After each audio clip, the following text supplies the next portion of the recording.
Kaugnay sa pagbawi ng salaysay ni Orly Gutesa sa investigasyon laban kay dating House Speaker Martin Romualdez, makakapanayam natin ang legal counsel at spokesperson ni Congressman Romualdez na si Attorney Ade Fajardo. Magandang umaga at welcome po sa Balitang Hali.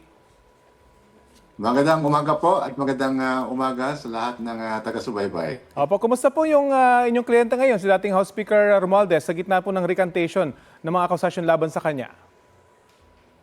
Well, patuloy po si Congressman Romualdez sa kanyang functions as representative, the 1st District of Leyte. Siya ay abala sa maraming inaasikaso, no, na mga para sa kapakanan ng kanyang constituents. Nasa Pilipinas po ba siya ngayon? Yes, hindi naman po siya umalis. He's here to face the accusations against him. At klaruhin lang po natin, magkakilala po ba or may ugnayan sina Congressman Romualdez at Orly Gutesa? Hindi po. In fact, never niya pong nakausap or nakilala or na-meet man lang or nakatagpo si Sergeant Gutesa po. At bagaman nag-recant na po si Gutesa, sabi po ng ombudsman, meron pang 28 na uniform personnel na handang magsalita raw sa investigasyon sa inyong laban sa inyong kliyente. Ano pong reaksyon niyo rito?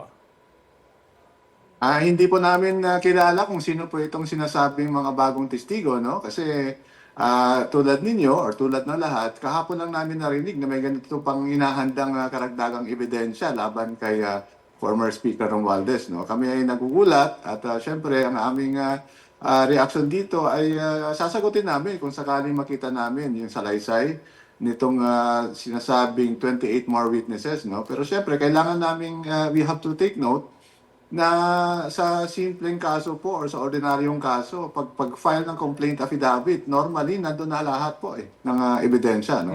Sa pagkakataon ito ay dahil nabawasan yung ebidensya, no, substantially, because ang central figure connecting supposedly yung sinasabi nilang missing link between Zaldico and Congressman Romualdez, itong si Gutesa ay nagtumbling na po at binawi ang lahat ng kanyang unang sinalaysay doon sa Senado.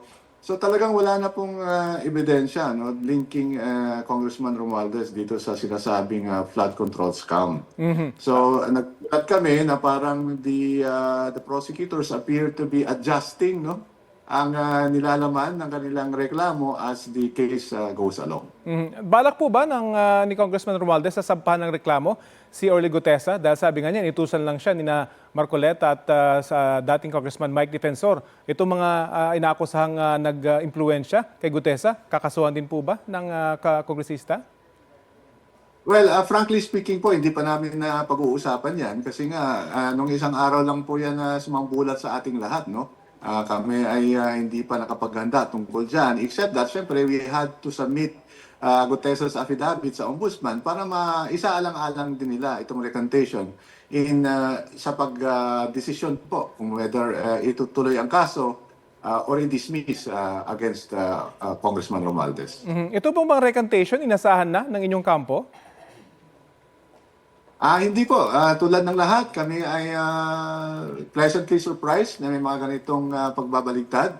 So, syempre, dahil ito ay makakatulong sa depensa ni Congressman Romualdez, ito ay aming kinalap at isinumiti na rin sa ombudsman. Kasi nire-require naman talaga ng ombudsman na lahat ng mga respondent dito ay sa pagkakataong ibinibigay sa kanila, meaning a limited period of time. Kasi hindi naman unlimited yung period within which to file the counter affidavit or anything in response to the complaint, no? So, yan po ay lahat kinalap namin at isinumiti sa Office of the Ombudsman para sa aming pag-asa na ito ay ma-dismiss, no? At hindi na umakyat sa korte. May nasan pa po kayo tayong mga sorpresa sa kasong ito? Hindi nga po namin alam kasi parang ang nangyayari dito ay ginagalaw ang basketball ring, ano? Paano ka naman makashoot ng maayos kung ginagalaw yung ring, di ba? Kaya parang ang nangyayari dito ay ina-adjust yung ebidensya depende sa pagkakataon. At alam naman natin lahat, no, na itong mga affidavit na ito mula sa pool, no, nung ito ay inilahad sa Club Filipino ay ilang beses na pong nabago, no? May dinagdag, may ibinawas, may inaming nagkamali sa mga pangalan. At ngayon, maraming nagbabaligtad at nagsasabing lahat ng ito ay walang katotohanan. Lahat ng ito ay, in fact, marami dito sinasabi ay with promises of financial reward, no? At yun din ang naging findings ng ibang agencies of government, like nag-file na ng perjury at libel cases ang Department of Justice against these individuals. So kami ay nagtataka kung bakit ito nga ay pa-adjust, pabago-bago ang standard na ang ating saligang batas po ay nagsasabi na dapat ang lahat ay entitled sa due process of law at lahat sana ay ilatag na para naman ay masagot namin para in the exercise of a right to respond to these accusations. Gayong akusasyon po ninyo ay fabricated itong mga ebidensya laban sa inyong kliyente, bagamat di pa kayo nag-uusap kung sasampahan ng reklamo itong nag-aakusa sa inyong kliyente. Bilang abogado, ano pong rekomendasyon nyo sa kanya? Hindi pa namin yan pinag-uusapan, hindi pa namin pinaplano kasi syempre bilang lawyers, no, abala kami ngayon sa pagsagot nitong mga akusasyon laban kay Congressman Romualdez na napakarami po kasi ng mga aligasyon, no, na sa aming palagay naman at sa aming pagtatansya ay walang ebidensya. Ngayon, laban dito sa mga nag-manufacture or nag-perjure or nagsinungaling sa kanilang mga affidavits. When the proper time comes, syempre kailangan namin pag-usapan din kung ito ay kailangan ng appropriate or proportionate response.